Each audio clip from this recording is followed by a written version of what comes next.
We're talking about moving beyond the desktop with video, and Chalozin, who is the CTO and co-founder of Innovid, interactive video platform for advertising.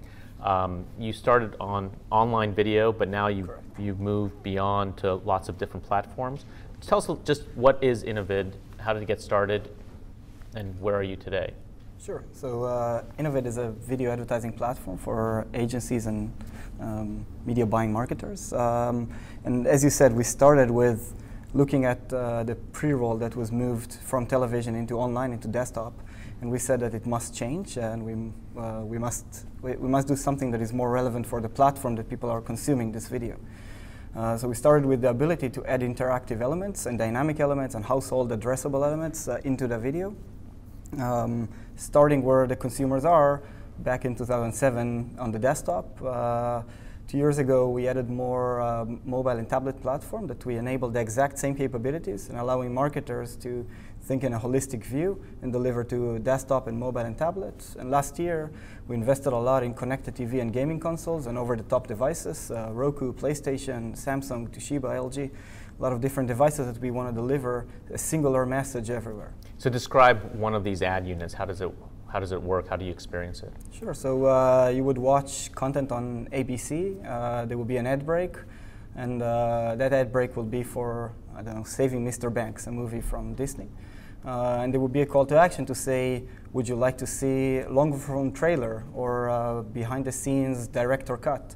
And then you'll use your remote on a Roku device, you'll use your fingers on a tablet, or use your mouse on a desktop, and you can essentially open a microsite inside the video. So the idea is that we bring everything that normally would live on the branded site into the video. In the player? In the player. Itself.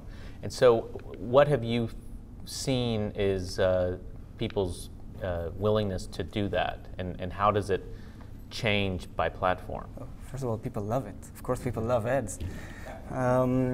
We see crazy success, I must say. And one thing that we've noticed as we're going along is that creative plays a major role. So people appreciate well done, very polished, creative, and I don't know, Apple and a lot of different devices and a lot of different apps prove that as well. And same goes for advertisers. So we've seen people very receptive to interacting and spending more time out of their own will. No one forced them to do it. It's not an expandable or an auto-play or an auto-expand unit.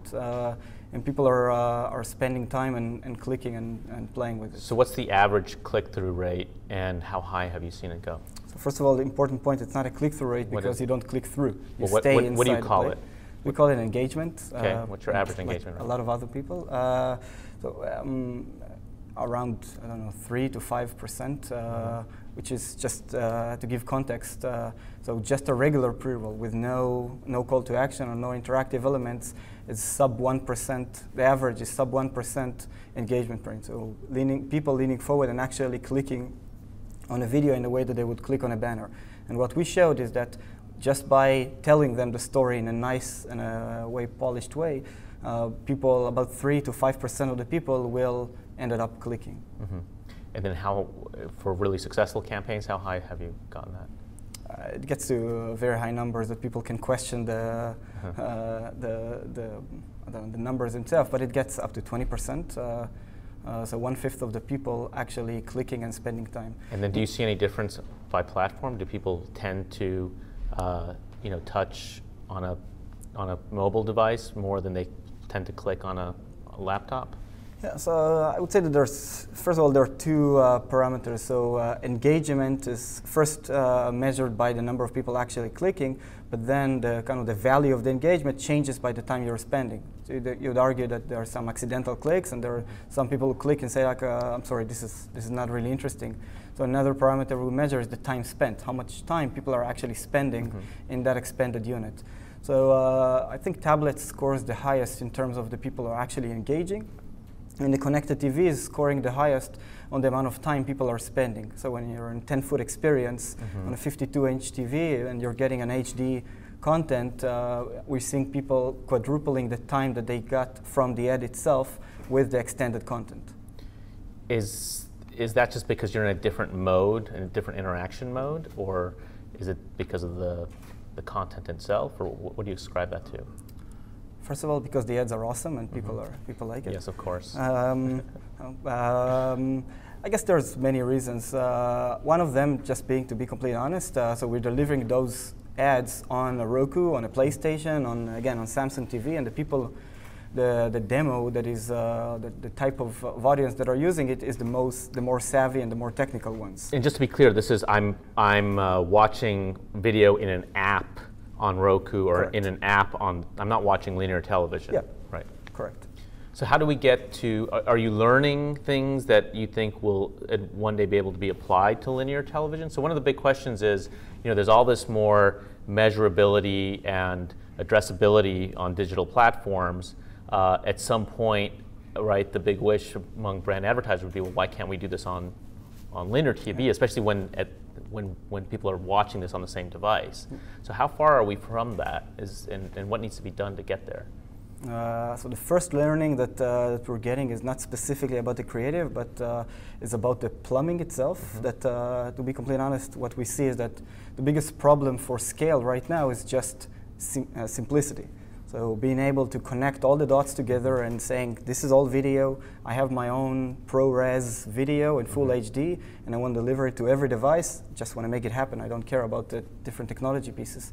And this is a complicated piece. So we've noticed that once we connected all those dots in an easy way, we opened the floodgate and more people bought this type of media. Right. So I believe the first thing that, this is what we're doing is connecting VOD, cable VOD, and linear television to the same, let's call it pile, and allowing the same plumbing to connect everywhere. And with that, hopefully, we'll kind of solve the first hurdle of actually delivering that. But you're basically hand building these connections yourself, right? And everyone, your competitors are going to have to do it as well, et cetera, right? I would think this would actually be a great business opportunity for somebody to just create a company that's creates APIs for the video world. That is correct.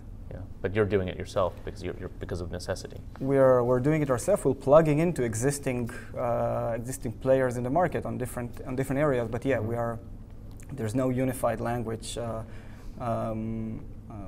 available to deliver that. And even online, people think that the IAB did an awesome job with VAST and VPID as two different standards.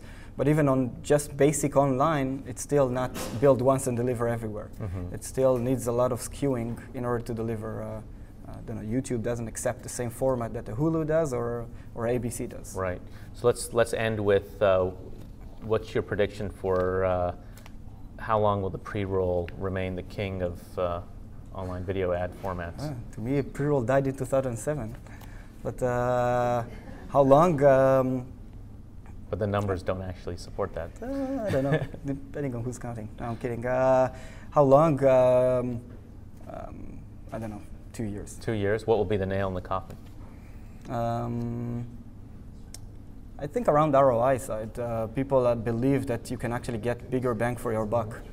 So the same 30 seconds that you deliver a message, you can get way more from it. So that hopefully will kind of resonate well and be the nail. Great. Well, thank you so much. Sure.